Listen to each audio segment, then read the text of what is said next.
Hello everybody. So hopefully we are live on the Dorset Council Facebook page. This is the first time we've done a Facebook Live, and so I'm really grateful to anybody that's joining us. My name's Laura Beddow. I'm a councillor on Dorset Council. I sit on the cabinet and I represent West Purbeck. I'm joined by Aidan, who's our executive director for basically money, I want to say. Something like that, Laura. Yeah, something like that. So I'm one of the council's directors. I'm the chief finance officer for the council, but a whole range of stuff, be it around the computers, the technology, the change team, HR, all that stuff. So I'm live at County Hall in Dorchester. Fantastic. And I'm live hiding in my bedroom from my dogs and my children. So thank you so much for joining us, everybody. And thank you to anybody that's watching this back later. You are most welcome as well. So just to give you a bit of an explanation as to why we're going live on Facebook and why now. Over the summer, we did something called the sofa sessions, which I sort of shamelessly ripped off from a number of other people doing similar things. And we went out with my tiny little IKEA sofa. And we went to a couple of towns and we sat there and we just chatted to people, and it was absolutely brilliant. We had great feedback. We didn't have an agenda. We didn't have a consultation, that dreaded word consultation. We just had a chat with people. And it went down really well. But one of the comments, one that came through really strongly was, you didn't come to my town, village, hamlet, back garden, or I can't get out to come and see you. So we thought, okay, great, let's do a Facebook Live. So really, we've started to think about how we're going to do this going forward, and what we want to do is lots of different themed ones around once a month we'll probably do. So if anyone's got any brilliant ideas that they would like to see, maybe more about what we do at the council or any aspects of what we do at the council, whether it's other councillors or departments or anyone you'd like me to go and have a natter with live on Facebook, basically on your behalf at Dorset Council, stick them in the comments and let us know, because we are going to be doing these on an ongoing basis, and I think there'll be a really great way of us being able to stay in touch with everybody. So today is the cost of living support. This was one of our highest engaged with social media posts that we've done recently.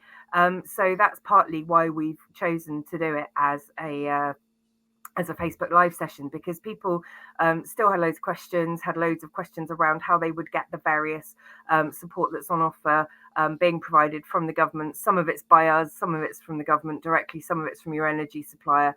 It can be pretty confusing. So we've asked people if they wanted to give us questions in advance. I've got a couple of those, but stick any questions you want in the comments and I'll pick those up as well. Now, this is my first time using this piece of software that we're using, so I'm going to try and highlight comments as they come up, and Aidan and I will chat through them.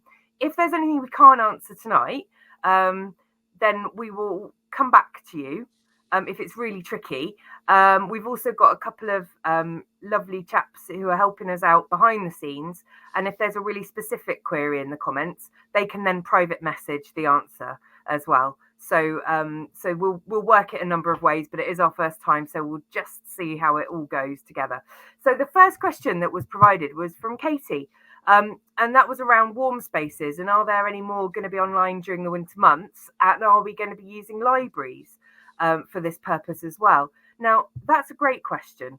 Our libraries are always going to be open anyway. You're always welcome. You know, you can get it's a warm, trusted space you can go to at any point. Great stuff on offer in the libraries. Shameless plug for the library consultation as well that we're doing at the moment. Sorry, Aidan. but yeah, they're great spaces that they'll be open as normal. What we did look at doing is warm spaces is a kind of national thing. And we knew that our communities across Dorset are so diverse. We've got some massive ones, we've got some titchy ones, and one size wasn't going to fit all. So we have got a range of support being provided through the community, and we're providing funding to those community groups that want to do something around perhaps, warm spaces or providing a warm meal or anything like that. But you can find a list of those places on our partners' site at Help and Kindness. They're really, really good. We work really closely with them. We have done since COVID. So Help and Kindness is where you go for that information. Aidan, is there anything you want to add to that? I think that kind of gives us a bit of an opportunity to say about the council's role generally in trying to support residents through the cost of living crisis, because it's something that is affecting everyone, all our residents. But we also recognise that we as a council don't have all the answers, or let alone half the answers. So I think we're sort of trying to coordinate and facilitate and encourage, and on occasion keep out of the way, aren't we? Because there's so much good work going on out there that we're meeting regularly with our voluntary sector partners, as well as sort of other public sector organisations, just to try and provide that sense of coordination. And this is a classic example, isn't it? We considered whether should we extend the hours of some of our public buildings, keep them warm, but actually the communities were doing so well, it wasn't actually going to be that. It would be counterproductive if we as a council did more when communities are already doing that work really effectively. So I think you're absolutely right there. It's a great question from Kate. Yeah, it really was, and we work so closely with our community groups as well. That's really important to say. So where we can channel funding to them, we absolutely should do. So Laura, you've just you mentioned Help and Kindness, and our guys have put in the chat bar there a link to www.helpandkindness.co.uk. So on there is all sorts of information, but in particular, sort of a growing map of where these warm hubs are being sort of available for residents to access. That's fantastic. Thank you. Yeah, keep an eye on the comments, because there will be those links there which you can save for later. Next question that's come in is from Rachel, and it's a really good one. Why are public buildings and streetlights still lit at night? Yeah, often wondered that. Aidan, I think this one's probably one for you.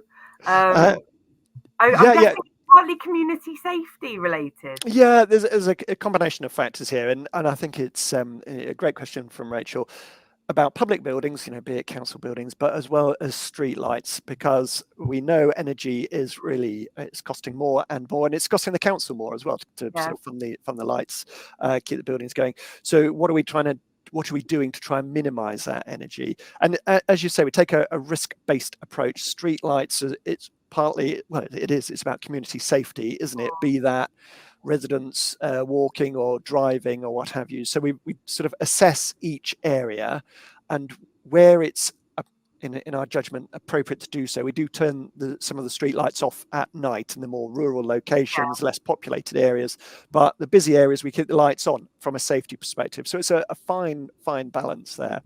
In terms of buildings, as the finance guy, I see the energy bills come in. So it's one of the things we're trying to do, certainly for the council's property buildings, is we were able to get earlier last year a grant from government. Remember this £19 million grant, the Salix grant, which it's one of the biggest grants in the country, and the team here did an amazing job to get that money. So for council's buildings, we've improved things like the windows, made them sort of much more airtight in terms of insulation, solar panels, energy pumps, heat pumps, that sort of thing. So we're doing everything we can to try and keep energy use down and be more energy efficient. That sort of makes the council hopefully cost less. Sometimes it simply comes down to turning the light switch off, though, as well. So there's a kind of a constant reminder to ourselves. Absolutely. And as the daughter of an electrician, I seem to have grown up in the Blackpool illuminations, because that's what he always said. Like I'm sure a lot of people are at the moment. It's also worth saying that a lot of that money that we got for the solar panels and stuff is applying to our schools as well. So we're helping our schools keep bills down, which is really, really important. Okay, brilliant. I'll go on to a question from Gillian, and there's something come up in the chat as well from Alex, which is a really good question. How will the government know who uses oil to heat their homes in order to distribute the £100 per household? Now, as somebody who lives in the middle of nowhere with an oil tank in the garden, this is a great question. And I suppose the short answer is we're still waiting to hear ourselves. We know that there's going to be a one-off and it's going to be £100, but we're not quite sure yet how it's going to be delivered. Is that right? Have you got anything further on that? Yeah, It's like we're in winter already, and you know. Yeah, I haven't anything more formally yet. I suspect it might well be linked to electricity bills on the assumption that if you've got electricity and you're on oil, Yeah. then you might get the mechanism might be through a further discount on electricity bills. But I don't know yet. I think it's one of these things where the government's made the announcement, and the right thing to do to recognise people are off grid in that regard. But how do you get the money to them? So watch this space. Watch this space. Yeah, absolutely. Can I give a quick plug, actually, Laura? Yeah. When I say watch this space, because it's so complicated, isn't it? It moves on a daily basis. These things. And the Dorset Council website, and I'll get the guys to put a link in the side as well. We've got a helpful cost of living page which we update as often as we get information, and that's the sort of place that we'd signpost people to once the information is available. That's brilliant, Aidan. I was actually going to say, keep an eye on our information that we put out, because as soon as we know and we've worked it out ourselves, you'll know. So stay in touch with the council, because we will as soon as we get that information, we'll funnel it out everywhere, because it is really important. And in a similar vein, Kay has messaged in and said, how will the park home owners be paid the £400 from the energy bill support scheme? And I know, because Dorset's got quite a large population of park home residents and owners, haven't we? And I know that this is something that's really has vexed a lot of people, because they're kind of going, we've got bills too, so I mean, I understand that that's going to be through the business as well, so it's going to need government legislation. Is that right? Yeah, and it's a different one, isn't it? The park home owner has the relationship with the energy supplier. So by default, it's the park home owner that will get any energy rebate or discount. But as we understand it at the moment, there will be legislation passed that will require that to be passed on to the residents of the park home. So our advice at the moment is that customers do not need to take any action to receive this support, because it will come through. That's the advice we're receiving at the moment. And that should be by the end of the year. That's what we're being told, isn't it? Yes, yeah, by the end of the year. It's only 8 weeks away. So, but again, really important to watch this space, because we will get that info out to you as soon as we can. Gillian has also asked about the Discretionary Energy Council Tax Fund for Band E homes. Now, I know that's really difficult. I've heard this question come up before. So can you shed any light, or can I shed on any light? Yes. Yeah. Right. Now, with all of this, I'm going to rattle off a few numbers and say a bit. But once again, if you come back to the website for the detail. So just to tell the story. So earlier in the year, there was a national scheme administered locally by Dorset Council for Dorset Council residents for those in bands A to D. So people in residents in bands A to D were entitled to £150 each, and we had to find a way to get that money out. And what we did is those that paid by direct debit automatically received the funding. Those that weren't on direct debit that applied, they received the funding, and then anybody that hadn't applied or who wasn't on direct debit, the final option which we took was to put the money against the council tax bill, so a credit against the council tax bill. So even if you didn't get in touch, or even if you did nothing at all, you would still get a credit against that would be the council last tax bill. That's can I give you some big numbers here? So in the end, we distributed 18 million, just over 18 million pounds to over about 121,000 households. That is for band A to D. So, and lots of questions about that's all very well, but people in band E, F, G, H have cost of living pressures as well. So there's a discretionary scheme that. And we as a council, our share of the national pot is just about £878,000.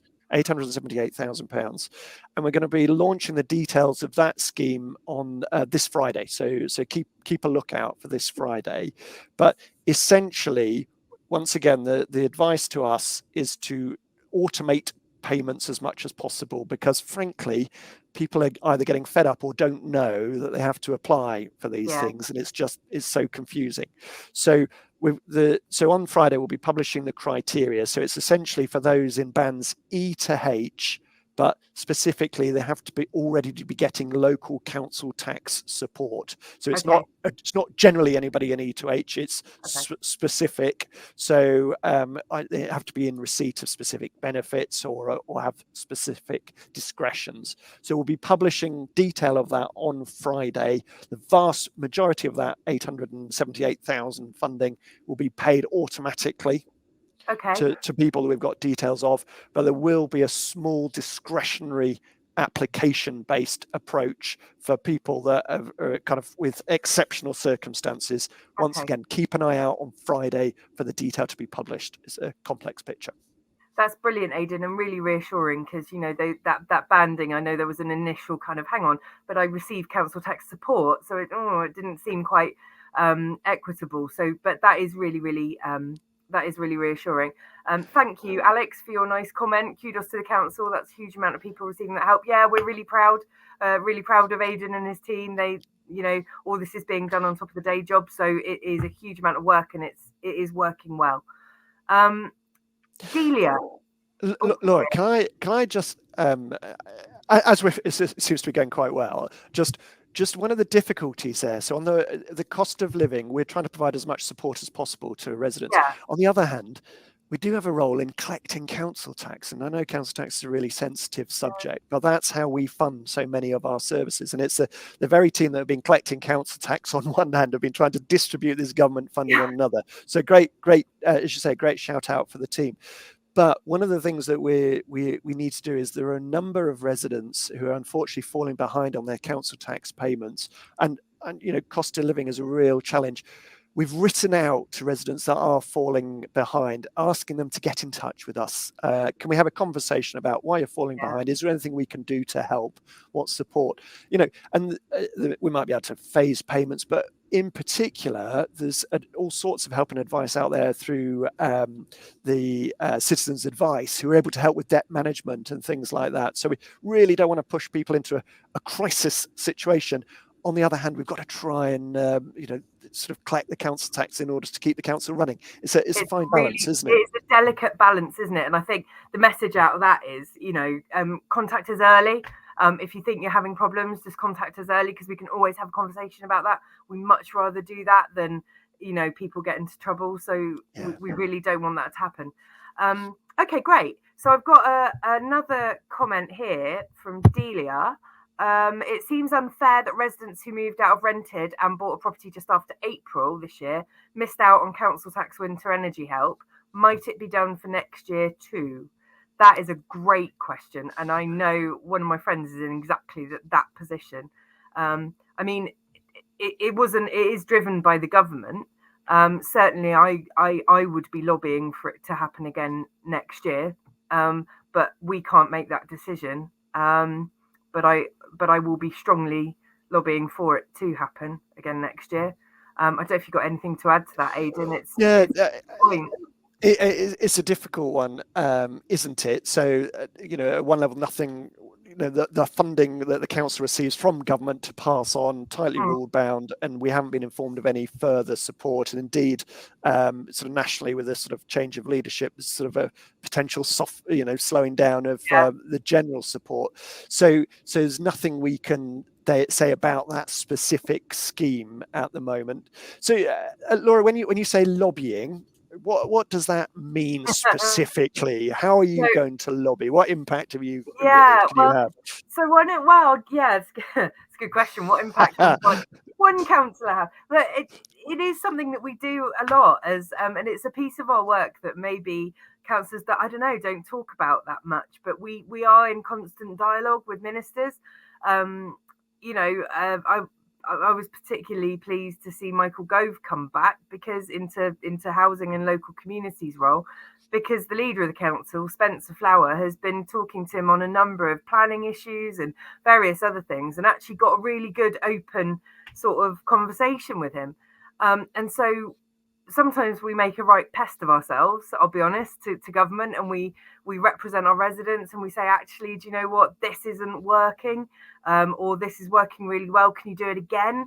Or actually, do you even know that this situation is the way it is in Dorset? And we do that frequently, particularly cabinet members, because we've got our own sort of roles that we do, and mine's culture, communities and customer services. So, you know, I'll be in touch with government sort of heavily promoting culture and saying, you know, do you realise what great benefits culture can bring us, not just sort of well-being benefits or entertainment benefits, but financially. And so I'll write to ministers about that. But it's something that most councillors do. And if they're not doing it, they should be doing it. And so Laura, I'll kind of echo that point. I was fortunate enough to be on the call, it was a Teams call, with Michael Gove when Spencer made those points. And another point that he's pushing hard, so Spencer Flower, leader of the council, is pushing hard, saying, actually, the way that funding is allocated to local authorities, we don't necessarily think it's fair. It doesn't take account of the rural challenges that Dorset has. So why is it that Dorset doesn't get sort of any general grant? Because, you know, some of the London boroughs get loads of general funding. We don't get any. But at the same time, we've got all these pressures, you know, of trying to afford rural transport. It costs more. Getting around the county costs more. And you know, some of the areas of real social challenge as well. So Spencer's been pushing hard for change that formula and try and get more a realistic level of funding into Dorset. Because the downside of that, and sadly, I come back to council tax on this, is because we don't get government funding. That's why the council tax is relatively high in Dorset, because our services cost the same as everywhere else, but we've got less government funding, so we have to make up the funding from elsewhere. It's a tough challenge, isn't it? It is a huge challenge. It is a huge challenge, and it's not something that's going to go away, and it's not something that we're going to let go either. Spencer is particularly tenacious on that issue. He really is fighting quite hard for that. So that's what I mean by lobbying. I mean basically making a bit of a noise about our residents and our beautiful county and what we think should be happening here. Alex has put in the chat, isn't rural funding what the new Prime Minister has been talking about and its unfairness? Yeah, I think he has, and he's from a rural constituency that he represents himself. So I'm hopeful. I'm hopeful, and we will keep up that nagging, that dialogue on behalf of Dorset, because it's really important. Quick question from Gillian about the off-grid for oil help. Does having no gas count as off-grid? I think the answer to that is yes. If you don't have gas, but you have electric and oil, you're counted as off-grid. I mean, I before we started looking at this work, I would think off-grid meant kind of living in a yurt with no utilities whatsoever. But for the purposes of this conversation, I think off-grid is if you don't have mains gas. Is that right, Aidan? Yeah, that's my understanding. Once again, let's keep an eye on our website, because we'll update it as often as we find out information. But I think you're absolutely right what you've described there, Laura. Cool. Okay, that's good. That's really good. I hope that's helpful, Gillian.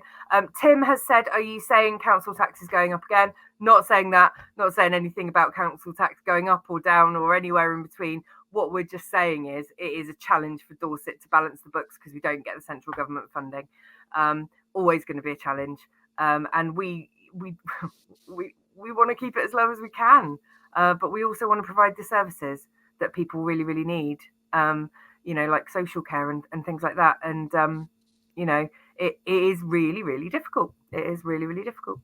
But no, we're not particularly commenting on that. And anyway, finance isn't my portfolio in cabinet. Gary's in charge of that. And so that's a good point. Maybe we need to do a section on that. A budget special. Well, not least because there's so many variables at the moment. Inflation, and then and what we don't know in particular is there's this autumn budget statement in 2 weeks tomorrow, which will give us more of an indication of how much funding will be available nationally, and that will give us an indication a bit later down how much will be available locally. So in terms of the decision making on council tax, that goes to cabinet in January. So that's a public meeting in January and then full council in February. So we'll be clearer then. So it's too early to say, as you say at the moment, Laura. Maybe that's something we can put in for a future session. Yeah, because I'm sure people, I know people have got opinions about it. It's their money, and it's quite right that they should have opinions about it. So maybe I'll take that away, and we'll do something about that in one of the upcoming sessions. Okay, so that's some really good questions. I think the key message is keep an eye, isn't it, on our website and on our partners' website at Help and Kindness, because thanks for the comprehensive answer. You are very welcome, Tim. The whole point about these sessions is we're trying to just have an open conversation, really, and just chat with people. It was difficult during COVID. We couldn't be out and about, and so this is kind of an emerging from that, I suppose, and just really, just I suppose what we want to do is talk to people who live in Dorset, who have council services. Everybody does. If you've got a bin, you've got a council service. And so talk to people about what's working well and what isn't working so well, and what they want to tell us, and what they want to find out about what happens in the council. Because, I mean, before I was a councillor, I mean, I didn't go to loads of council meetings. It wasn't high up on my sort of evening or afternoon entertainment list to go and sit in a council meeting. And I'm sure it isn't for a lot of people, although I do know that since we started streaming our meetings, my mum watches them. Hi, Mum. Always there. Always there with a helpful comment like, I don't like that top on you, in the middle of so that's always good. But really, it is just a chance to kind of open up the council a bit, isn't it? And I hope it will work. So Laura, we had a comment from Cheryl. Cheryl, which is really helpful. This is exactly the sort of stuff we want to see. So Cheryl in the chat saying that Lyme Regis community are doing a talking. We're all right. Oh, here we go. Yeah. No, I'm just trying to put it up on the screen. There we go. I think I did it. That's really good. Soup and mince pie day. I think just to highlight that, Aidan, that's a really good one to pick up, because I know that we've got one in my ward, which Pat Yonwin does, and I think Pat's on as well. So hi, Pat. And it's community lunches, and actually, it's really brilliant, because it's not. I think we need to get away from this idea, right? That this provision is there for people who are in some way in need of support. Hi Patricia, hi Pat. And there she is. Hey, right. And in some way that you're going there and there maybe is a stigma around it or whatever. And I have to say that I do some volunteering, and it's as much about what it does for me as anything I do that helps other people. So what we really want to move into is that kind of bit of going, it's just a community event. It's just, it's just something good that's happening, and you can join in, and there will be people that really need that. There will be people that really appreciate that hot meal, or that chance to get warm, or that chance to connect with people. But actually, it's about all of us, isn't it? And often volunteering in itself is a way of helping yourself. If you are feeling isolated or lonely, don't think about going and accessing a service. Think about volunteering to be part of something, and I think that can be really powerful. Laura, I think that's really well said, and sort of Patricia's putting some comments to echo that. Put one up as well. So one of the things I mentioned earlier, that we sort of meet regularly with voluntary sector representatives, some of whom are on here today, to hear what it's like out on the front line, as it were, be it at food banks or what have you. But that sense of volunteer fatigue comes through. That sense that through COVID there was a group of people that did amazing work as volunteers, supporting their community, doing amazing work, and then a sense of so just about COVID, we're in sort of a more stable situation. I'm not saying it's gone away, but a more stable situation, and then the cost of living is coming along, and so the volunteers are getting tired, and not least cost of living means that actually some of the volunteers are going to have to stop volunteering and do fill their time with work to earn money to pay for the electricity bills. So a real sense that volunteering, which is kind of the backbone of Dorset's civic infrastructure, isn't it? It's the backbone of Dorset. We do want to encourage more people to volunteer. So there is a recruitment campaign going on at the moment, isn't there, for the Volunteer Centre Dorset? Yeah. Do you want to say a little? Have you got a little bit more you want to say about that? Yeah, probably. I mean, the Volunteer Centre Dorset were absolutely critical when we had the COVID lockdowns, weren't they? And, you know, absolutely brilliant organisation. And basically, if you think I might fancy volunteering, but I don't know where to start, they're brilliant because you can sign up with them as a volunteer. They'll do like, you know, checks and everything, and they'll chat with you. And you can basically say what you want to do. So if you can, the link's in the comments. Thank you very much, lovely comms people. But basically, you can say, all I can offer is some driving on a Tuesday. And they'll go, brilliant. So if they get a request in that somebody needs to be taken to a hospital appointment or something like that, and it happens to be a Tuesday, they'll send you an email. So you can really tailor what you want to do. So I would just encourage everybody, if you are thinking about volunteering, go and sign up. It doesn't have to be onerous. It doesn't have to take over your entire life. But actually, it is a really good way of meeting people. And I think certainly for me, the temptation sometimes, especially in the winter, is you finish work and you might have 1 or 2 jobs. I've got 2, and you get in and you kind of go, oh, that's it. I'm just going to shut down. You know, I'm just going to hole up at home. And I think, you know, that's where perhaps some of the isolation starts a bit. Don't get me wrong. Spending an evening on the sofa is absolutely essential as well. But yeah, so I think have a look at Volunteering Dorset, because they do need people, and it is a really lovely community. So I've popped that up. We've got, Cheryl, we're still shopping, collecting prescriptions, community gardens, supplying the food bank, car service. Absolutely fantastic. Well done, Cheryl. That's absolutely brilliant work. And then Belinda's popped up. Hi, Belinda. Board games. Absolutely. Board games. Community cafe from Tuesday to Friday in Lyme Regis. See, that's the sort of thing that we're talking about. You know, there is no point in Dorset Council grandly saying we're opening up the council building in Dorchester. How that's not going to benefit people in Lyme Regis or Lulworth Cove or Wimfrith. So, you know, but looking at things like Belinda's just highlighted, absolutely exactly what we need to be doing as a community, all of us together. So that's brilliant. Delia, thank you. That'd be brilliant. Go check it out. She's going to go and check out the volunteering. Laura, can I take us in a different direction for a second? You can. Let me hide that. There we go. We've spoken about kind of the theme of volunteering there. It's really, really important and really some real energy there. So great. And then we talked at the beginning about warm hubs and warm places to go and what we're doing there.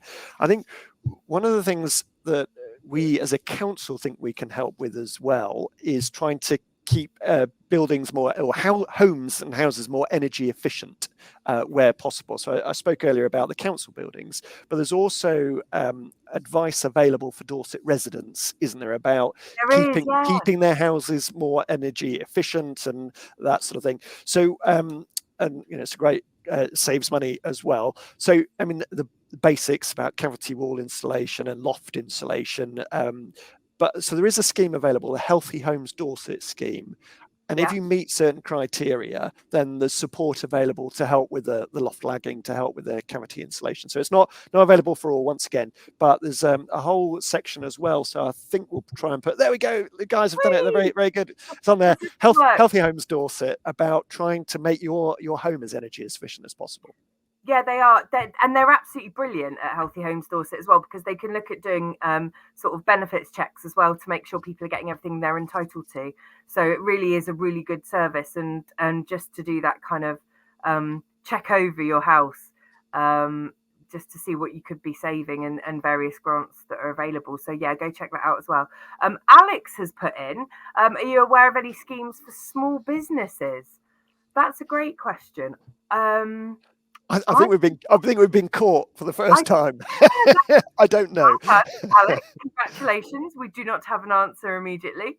There's nothing there's no so during the COVID period, Aidan, you and your team did a huge amount with getting money out to small businesses through the government grant processes.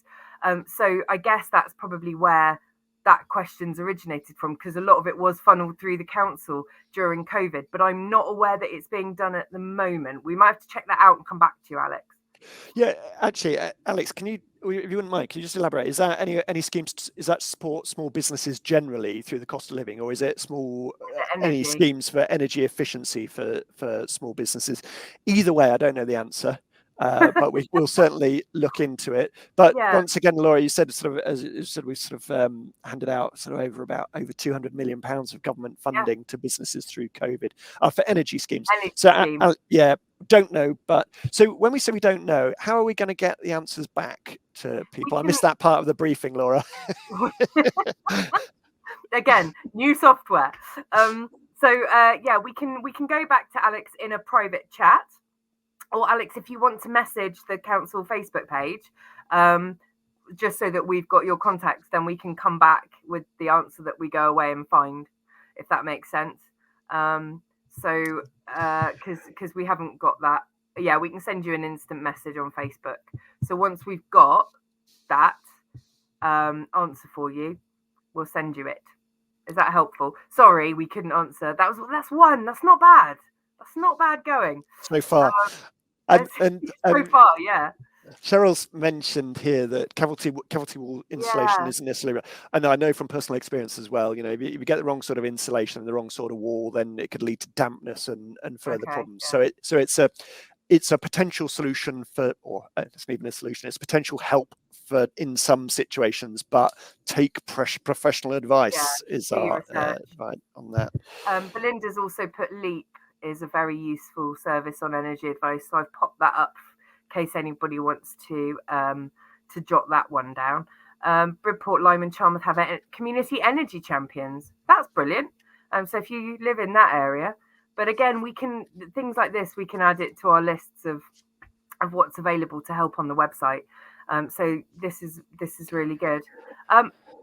We were talking housing for a second there, weren't we, about keeping houses warm. I was just conscious we've had a bit of, or there's a bit of concern or interest around equity release schemes, isn't there? Yeah. So that's one of the bits of feedback that we're hearing is that mainly older people struggling to pay bills on a fixed pension. Is it appropriate to go for equity release to be able to afford those bills? Which is a really sad situation to be in. So we're not giving financial advice here, but we have issued some guidance about making sure that you use an appropriately qualified sort of approach, isn't it? We put the we haven't got the details here. We put a press release out recently. We have done a recent press release, we have done, and they've popped it in. Which is, there we go, brilliant. It's magic. I like this. This is great. It all just sort of happens. We have done some work on that, and actually subsequently after that press release, I was contacted by somebody from the Equity Release Scheme Council of the UK, basically saying, thank you for promoting, people doing their homework essentially. And so that was really good that it was picked up on a national level. So that was really good. So we've got a new community fridge on Portland. A question, and is there one? We don't have one in Weymouth. Community fridges, absolutely brilliant because they reduce food waste as well, and that's why we want to destigmatize using them, because it's all it all helps the planet as well. It's not just about keeping costs down, it's about keeping waste down. I can't bear food waste. There is also the Nest in Weymouth, the social supermarket. We've got them popping up all over the place, and we're doing a separate piece of work around our sort of sustainable food networks, and I'm sitting on that with some voluntary colleagues voluntary sector colleagues. John's there as well from Help and Kindness. We had a meeting just today, and we're working up a website that will signpost people to sort of social supermarkets, community fridges, sustainable food programs around them if they're struggling. And we're really trying to focus on good, nourishing food. Not, if you go to a food bank, you will receive food to get you through that sort of crisis point. But we want to try and make it more sustainable for people in Dorset so that they don't get to that crisis point. So that will follow as well, and we might do a session on that. Oh yeah, good shout to put the Dorset Wiltshire Fire and Rescue service website in there. That's really good. Delia, thank you. You've got to go. That's perfect. Thank you for joining. Yes, it will be available. You can rewatch it, and we will share it again. People can watch it later. So that's brilliant. Thank you for coming. Laura, we're on food security. I'm wondering if I might be able to catch out the guys who are kind of posting websites. So it's not really that John's tenuous. already done it. No. This is different. This is different. Okay. This is about free school meals. So a quick opportunity to plug free school meals. So there's criteria about which children are entitled to free school meals, and our statistics would sort of tell us that actually the number of children or families claiming free school meals isn't, there's more that could be done. Yeah. So not everybody's claiming it who's entitled to claim it. That's so we'd really encourage. They've done it. They're quick, aren't they? So we'd really encourage families and spread the word about if you're entitled to free school meals, please do claim it. Yeah. Not only do the children get good quality, nourishing food, but it's one of the statistics collected nationally by government that gets translated into funding for schools. So if the more children with who are claiming free school meals, the more funding the school gets to enhance education services. So there's details there about our free school meals promotion as well. Yeah, absolutely. That's really, really important, because if people aren't claiming it who are entitled to claim it, you're not going to get accurate data and accurate figures to inform the funding, are you? As well as those families obviously struggling. So please have a check if you can claim free school meals. It's really, really important. Now we've got 3 minutes left, and what I wanted to do while I've got you lovely people, we've just seen a comment pop up from a colleague. We've got the Household Support Fund opening. Yeah, so Friday, isn't it? It's Friday. So it's the third tranche of funding of the Household Support Fund going live on Friday. And up it pops as if by magic. Okay, so keep an eye on that. That would be great. The other thing that I wanted to mention is this was obviously our first session. Thank you all for coming. I hope you found it useful. I found it really, really useful. Just to chat to people, it's been brilliant. But any suggestions about what you would like to see? It doesn't have to be a theme like cost of living. It can just be, actually, I'd like to find out more about what happens to my rubbish and my recycling. And I can go and grab the relevant expert from the council and get them to do a Facebook Live. But hopefully we'll do them sort of maybe on a monthly basis, if people are finding them useful and if they're popular. But if anybody's got any suggestions, either stick them in the chat or, send them into the Facebook page. Because I really do want to keep this going. I think it's really nice to be able to chat to people informally. And I'd like to know what you want to know about the council, because before I started being a councillor, I didn't really know anything about the council. Well, it wasn't Dorset Council, obviously, because we're only a young council, aren't we, Aidan? 29. Only young, 3.5 years old. Yeah. Oh, recycling's a good idea. Now that is one of my pet projects, actually, Sandra. Recycling is a good idea, and actually very little that we collect from you curbside in Dorset goes to landfill. We are pretty good at our recycling, so that might be an interesting session. Plus I've just done my training as a bin loader, so I can go out with the crews and see what it's like to actually do the job. So maybe I'll do a Facebook Live from a bin round or something like that. What does everyone think? That'd be good. The high vis and everything. I can imagine the comms team having a nightmare at me sort of holding a wonky phone. But there we go. Anything else you want to sort of add, Aidan? I think we're coming to the end of the session. We've had some really good questions. No, really helpful questions, Yeah. and and respectful as well. We were slightly nervous, weren't we? Very nice. Yeah, thank you, Thank everyone. you. And hopefully you found this useful and informative. We're trying to make the council as open and as accessible as possible, and the variety of services that we provide is so complex and varied. And if we can shine a bit of a spotlight on them, then all the better. Absolutely. Okay, well, brilliant. We're on 6:45. I'm going to go and get some dinner. And thank you all so much for joining us. We will keep you posted on the next exciting instalment of Dorset Council Sofa Sessions. And Laura, presenter, it's really exciting. Laura, that's a wrap. Aidan, that's terrible. That's really cheesy, but yeah, that's exactly how I feel. Okay, well, Thank you ever so much, everybody, and hopefully we will see you soon at another session. Take care, everyone. Thank you. Take care. Bye-bye. Cheers. Bye-bye.